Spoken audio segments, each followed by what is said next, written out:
All right, so new game review, pro game, pro games abound. And this month we are studying a really cool professional, Park Junghwan, one of the top Korean professionals, um, as most people who play Go know. Today we have a really spicy game between Park Junghwan and a player called Shin Jinseo. I think I'm saying that right. Now, Shin is also a Korean player, and he's actually been known, or he's been called, the next Park Junghwan. So he's almost like an up and coming, rising, new, young blooded, really good Star Go player that is eyeing the throne of Park Junghwan in Korea. He, if I remember correctly from my research, he actually got invited to a professional like Boduk Academy by just self-teaching himself by looking at pro games and playing on his own on like servers, like online, like you and me. But he was like one of the youngest professionals to like win a title, I think. So really cool player, and I'm pretty sure his style is like very aggressive. Like he likes attacking. So I think that's going to be evident in this game. So really excited. It's the young, hot, impulsive blood versus the cool and collected, experienced veteran of the game, if you will. So,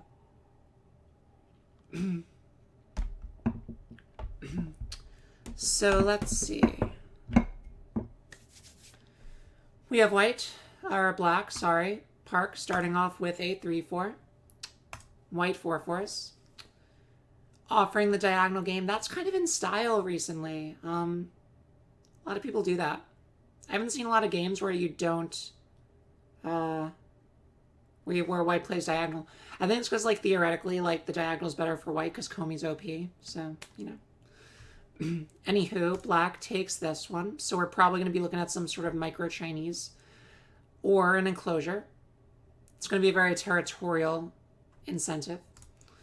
White is going to take the 4-4. Black is going to launch into the mini Chinese. Now, for those that don't know the mini Chinese, it's probably not the best idea to immediately play a stone in here because you're playing into a pincer, which means that you're already going to be at a disadvantage, and black is going to get a ton of value from attacking these two stones. So not something you want to do. The better direction is to attack on the other side and one of the other weaker stones. So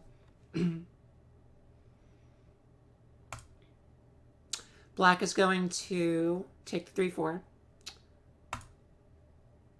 White's going to do that. Black's going to play here, large knight, giving white the opportunity to potentially connect under if they want, or just to extend.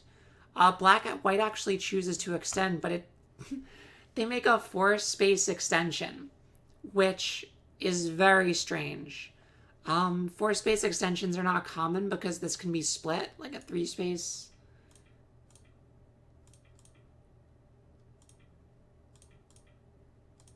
Cannot be split, but a 4-space can be split.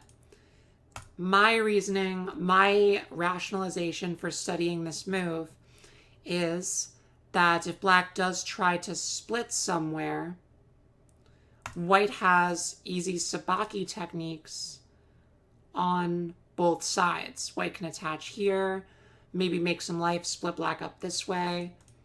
Additionally, like with this other stone, white has moves like this, which make this extension actually a little bit good. So I feel like the 4-space was done because white's trying to stay light, maintain a light shape, and keep as much sabaki potential as they can. Hey, Ina, how are you doing? Welcome. We're looking at a game between Shin Jinseo and Park Junghwan. Master versus apprentice. So black doesn't do that. Black is going to simply take the bigger points, go to the corner. White's going to extend. We're going to go into this variation. So This double Hane affords white the opportunity to counter Atari, and there's a few ways this can go. Black is going to obviously defend the Atari. Now white can choose to either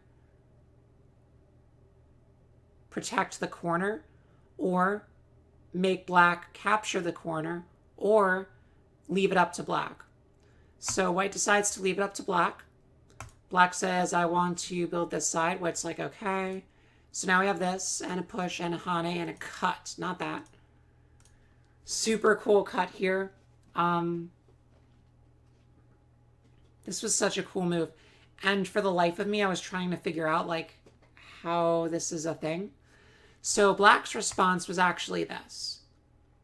Now I was looking at this, and if black plays here, white actually can pretty comfortably either live or make sabaki inside black's potential. Black Ataris.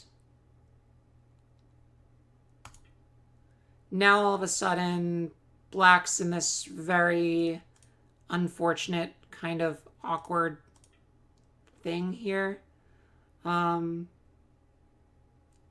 It feels very messy. It's kind of ripping on black's potential. It feels kind of unclear who's actually going to win the fights. 2, 3, 4, 5, 6. 1, 2, 3, 4, 5, 6. So as it stands, they're like even right now. But if they find some new, better Tsujis, maybe pushes one more time or takes the knight's jump or something, maybe there's a possibility that like this can live or like this can kill. So I haven't really read out this. I'm not quite sure how this variation goes, but needless to say, black is going to go under, white's going to push, black is going to keep pushing. Now from here, white is actually going to try to attach, build up this top, make the stone stronger. Have the Hane, which makes sense. We have white threatening to cut. Black threatening to make a very strong Panuki in the center of the board. White doesn't want that. Black's going to defend the shape. And then we have an Atari into push. Because, remember, this is brutal. Can't allow this kind of thing to happen. So, black extends, and white is going to cover. Now there's still definitely Aji associated with this, so black is actually going to very calmly remove that Aji, take the entire right-hand side, and be like, okay, white, I just took about, what, 4, 8, 10, 12, 16, like 25 points on the side, plus I have a micro-Chinese. You don't have nearly that much. So I would love to see how you're going to deal with this and figure this out. So let's see if I remember what white does. From here, white everywhere seems a little bit awkward. Obviously, kind of making a moyo here is a little bit subpar. Black can expand this way. Black's probably making just as much as white is here. Plus, there's still invasion points here and here. So it seems like white's best option is to dynamically try to reduce the micro-Chinese. So white is going to make the sabaki shape here. Now remember, we're not just passively like trying to like, oh, we're just going to approach. Like, no, we're going to get kicked. Don't do that. So we play here. Black is going to Hane. What does white do here? I'm trying to remember. I think, yep, white is going to play this move. So the double Hane could go in the corner if black decides to Atari or just extend. So like Atari extend, now there's like a cutting point here, and then white can play this, and the ladder works, I believe. Maybe. So after this, I believe black is going to defend the cutting point. Oh no, he's going to Atari first. Right. So going to Atari. Going to play here. And then I believe black is just going to defend the cutting point.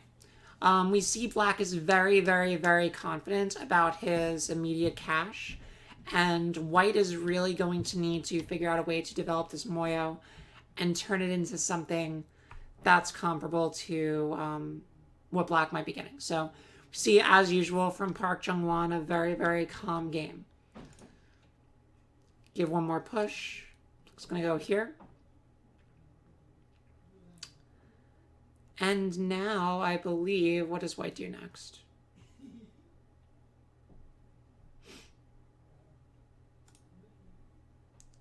White pushes one more time, and now black is going to... Oop, not there. Not there either. Not there either. There's an extension he gives. Oh, yeah.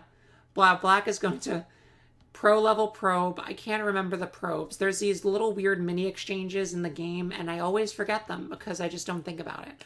But black is going to, I guess, probe here. White's going to give this push once before responding because obviously Hane at the head of 3 stones is very strong. So black defends that, and white is going to very solidly connect, not give black any Aji to work with. And we can see that this push put black very far behind the sector line. So this is going to be tough for black to try to run out. So he's not going to try to do that. That'd be a very big strategic blunder. Instead, not there. There. Black's going to start trying to take away white's potential on the bottom.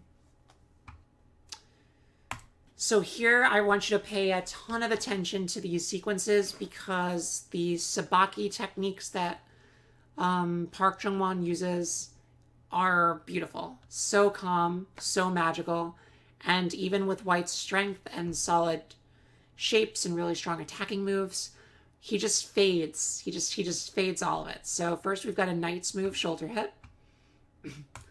Prompts a response into a 1 space. That's a very popular thing. If you keep your eye out for that shape, you'll see advanced players doing it all the time. This 1 space jump is very good because it leaves 2 options, A and B. If white takes A, black's going to make a very flexible shape with B. You can get I shape here. You can connect up to this stone. Black is still out to the entire world. You know what I mean? So it's a very flexible kind of sabaki shape. If white takes this one, black can play there. So we do in fact see white taking this key shape point here because we want to keep black disconnected from his lifeline stones. So I believe next is this exchange. Yes. Yes. So black is going to kind of abandon this for now, rely on the light shape that he's made here to see him through.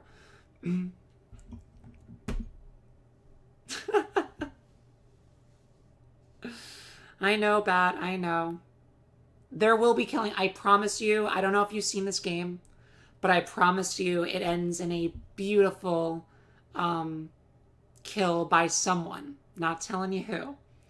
But there will be blood. So stay tuned. So we have, actually this is the same attachment Joseki that we saw in the lower right. So if you remember what happened here, white Hanes, black plays here, white plays there. Black is going to defend. White's going to play here. Now now if this was the lower right, black would have done this. But instead, black actually plays here, just taking white's corner. The way black sees it, the way I see it, is black's head in territory, take away white's territory. That puts him even more ahead. Also, this adds some more Aji for this shape, so black has a few more forcing moves in this area.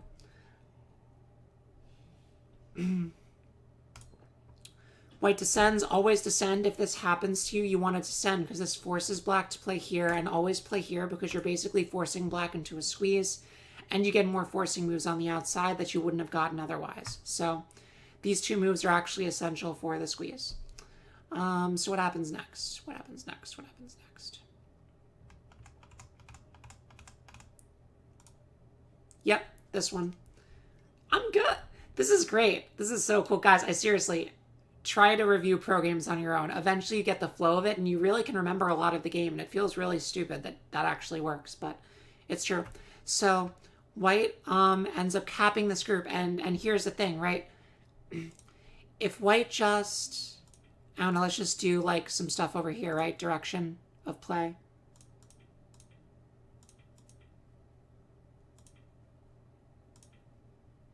If white just like pushes black out this way, pushing black right into white's building potential here. And since black is already so far ahead in cash, this is not nearly strong enough to win the game. So not only would white like to kill this if it could, but white needs to be able to try to develop this at the same time. So I think that's why we kind of see this cap here. It's trying to do a bunch of things. It's trying to extend, make more, I guess, potential for the top group, and very aggressively try to attack this stone. Now I believe black is going to make the shape point that I had talked about earlier.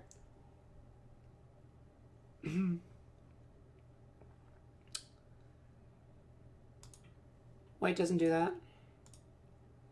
Oh yeah, right. So white is going to try to remove the base, because the only way for black to stay running is if it does not make eyes.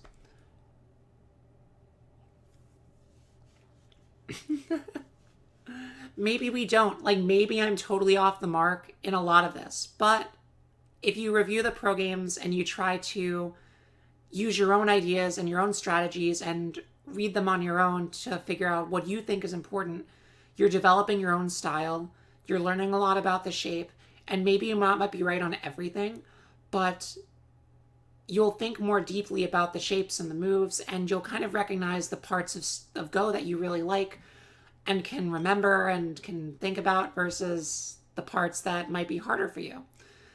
So like for me, direction of play and shape and the beginning of the game is way easier to remember than fighting sequences. So that means I kind of have a shape problem. I don't really know where to play. Instinctively, I don't know what the good shape points are.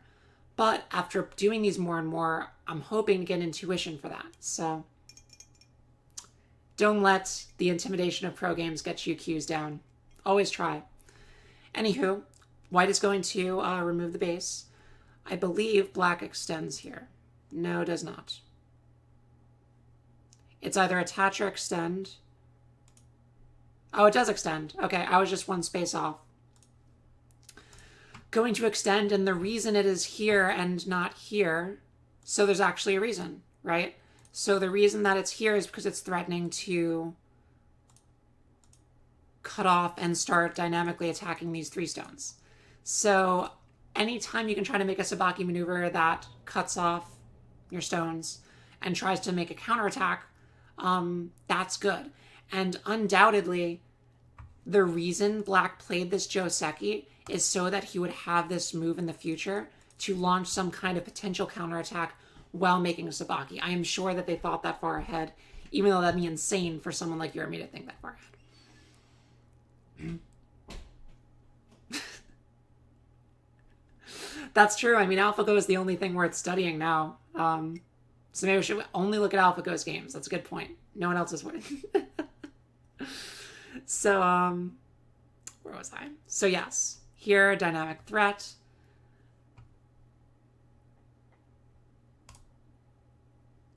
White is going to counter attack. So now white is threatening to split this stone and this stone while capping the group at the same time. So black needs to defend. Now white is going to poke again. Black has to defend. Now I believe, what happens next? Yep. Now we have a surround. So trying to get some shape for this group. The cut is a little bit less powerful now, because, I mean, this is Sente, so black would need to play here. And now white can kind of make shape and basically cut these black stones. That was really crude. I'm sure there's a better way to do it. But that's why we see white just trying to surround. We see the basics coming through in this game. There was corner, side, center, and we see just trying to surround and not leading black into a place where you're strong. What just happened? Oh, Bats, thank you. Thank you for that. You get on the scrolly thing now. How awesome is that? So, what happens next? So we see white going to surround, and now black is going to need to start looking for some shape, looking for some attachments, looking for some ways to break out and make shape for this group. Not by that. Is it this one? No? It's that one. So that makes sense. If you look at all of the connections, just rationalizing why, this is a large knight. You can cut it, but it's difficult. This is a not knight. This is like a large knight that got stretched out in one of those medieval stretch machines. Donation hype, yeah. So it makes sense that the most logical place to attack is the place where white's stones are the farthest, and it's also in the direction of black's strength. So you should do that.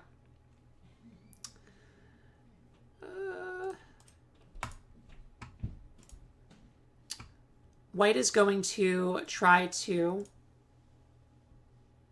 I'm trying to figure out why this move is the way that it is. Because obviously I would entertain ideas of just cutting this. But if we try to read out the cuts...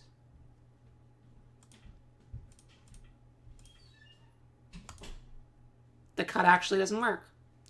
So...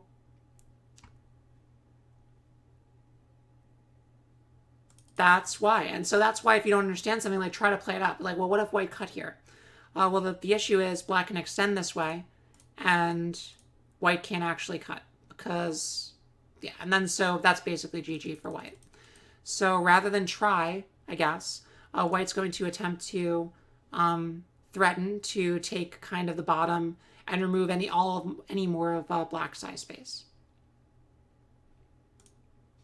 Now black is going to dynamically try to bust out. So this is jailbreak time. And we can see white's attack is not really... When I got to this point in the game, I did not feel confident. I was just like, ooh, oh dear, this is not working out. This is not working out well at all. Because it doesn't really seem like white's going to be able to keep black in. So... see white extend. Now I believe black, yep, black is going to poke at here, basically threatening to cut. White has to defend, and now black can maintain connections with all of his stones. So black is out. Chances of killing this group are getting smaller and smaller. No, my microphone is in front of... My desk is really small, and my microphone is covering half of the messages. Though, to be honest, if we're being honest with ourselves, I'm probably going to need new glasses soon. I haven't been to the eye doctor in a while. For being perfectly honest with ourselves. So, yes. So now the attack is starting to get a little harder for white to deal with. So now white kind of shifts into the same mode of trying to surround and hopefully cash in on all of the potential here. So, see white play this move. Black's going to defend the cutting point, and all of their moves are always threatening something, right? Like if black, it's threatening this and this cut, which is like incredibly strong. So, everyone's trying to find moves that someone has to respond to. White doesn't play there.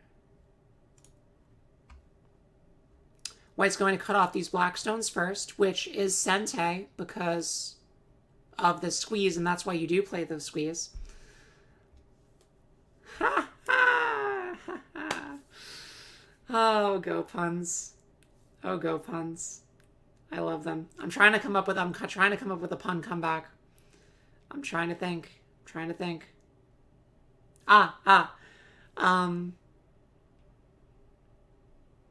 If I don't fix my glasses, I might need a false eye eventually.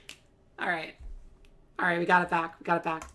So black has to capture these stones. And now I believe white plays this move. Again, we're trying to corral black towards this direction so we can try to maximize potential here. Black's like, sure, I'll live. If you think you're getting all of that, you are absolutely crazy. So white's like, I am going to get all of that. Black's like, no, you're not. You're not. But here's more exchanges that I forgot about. So more really cool threatening exchanges, threatening to cut off these 3 stones by white. And this is where things kind of go nuts. There are tanukis literally everywhere, all up in here. So white is going to fight to try to keep black contained. And nope, misclick. Black is going to threaten just a bunch of cutting points everywhere. White needs to protect these 4 stones. Black's going to cut. White's going to play here. 2 Atari. And now black is going to extend. White's going to extend. And black's going to start to try to bust into white's potential. So now the alarm bells are kind of ringing off. It's kind of like mayday, mayday. Like this is all white has. Like look at what happened in this board. Black has the corner. Black has the right side. Black has most of the left side. White has like 5 points here, maybe 6 points to 10 points here, depending if white gets this move. There's huge endgame here. This is all white has. So black is just going to try to take it all away. So, I mean, this is going to be where the fight happens. So white's going to try to split, keep black separated. Black's like, YOLO. I don't care. I feel pretty alive here. And I feel like I'm busting into your center. So white's going to Atari. Believe? No, we don't do that. So if black did respond here, that'd be a little bit small, right? Like, these 2 stones really aren't worth it. If black is alive, that's really all he cares about. So black is just, he's just gonna start just corroding. And it's like corrosion, just into white stuff. All of white stuff. So white's going to 1 space. Black's going to cut. White's going to cut. And I believe black's going to Atari. White's going to fill. And black extends. So now things are even crazier because this is going to be an Atari. This is basically captured. White has a huge amount of things going on. So, gonna go up. We're gonna Atari, maximize our liberties. White has to make the empty triangle. That's the most depressing thing I've ever seen. The empty triangle, when your points are just being hemorrhaged, is just so sad. So now, I don't know if you guys have noticed black's other threat. But we're getting to it, and it's a doozy. So now black plays this move, which I wasn't seeing this exactly because I was looking at the top. But when I saw this move, I was like, oh no. Oh shit. Oh no. These 3 stones, these 5 stones. Somehow black, who has been surrounded this entire time, is now doing the surrounding, and white stones are now hopelessly behind enemy lines for black. If black can maximize the liberties in all of these stones and keep white contained, that's the game. So we see white try to cut, trying to do something. Black is like, whatever. Defends. Now black is just going to, I believe, just make eyes. Just like, all I need is shape. Like, you can't leave. All I need is to make shape for this group, and you're done. White's going to try his best, but alas, there is just not enough liberties. And black doesn't even do this Atari here. Black can just connect, threatening to cut here, threatening to cut here, or threatening to cut here. So there's 3 cutting points that black is basically threatening to make life for these stones and basically ruin all of white's territory. So white's going to obviously defend this one. Black's going to make that cut.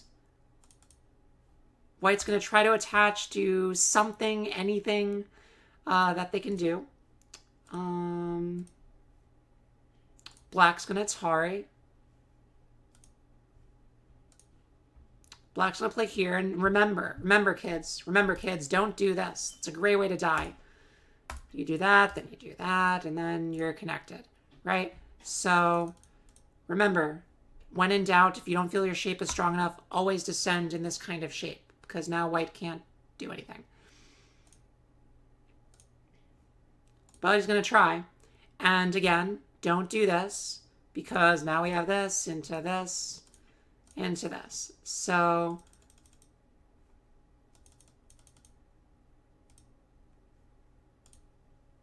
instead, black is going to descend this way. Still disconnecting, but maximizing liberties. And last but not least, try to Atari, playing the resign sequence out, and from here, white resigns. This poor little group of surrounding stones that tried so hard to take these black stones and surround them ended up just dying. So here we see another awesome sabaki counterattack maneuver by Park Junghwan. And that is the game. So personally, I love games where someone gets a territorial lead and just sabakis it out for the win. Some key moments, I think.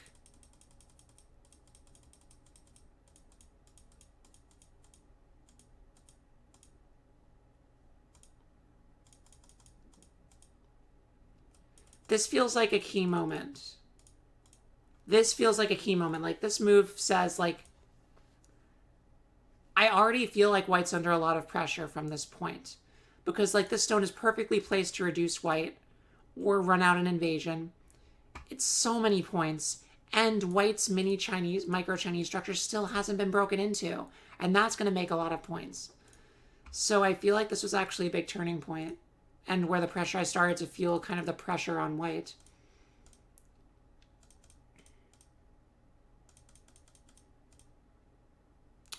And really from there, it almost feels like a one-way street. It really almost feels like there's nothing white could have done except try to make as many points off of this sabaki attack as they could. But black just played all the right shape points. I love how black activated this corner, like chose this corner Joseki purely for the lulls of getting this forcing move and getting attack potential, anticipating that your group is going to run out in that direction and using that Joseki to give you attack and cutting potential for that sabaki. I think that's so cool. And yeah, just all the right moves in all the right places. And then poor white, just trying to keep it all together, and eventually crumbles. We get the resign. So that was game 2 of Park Junghwan, of the Park Junghwan series. I'm going to try to do this.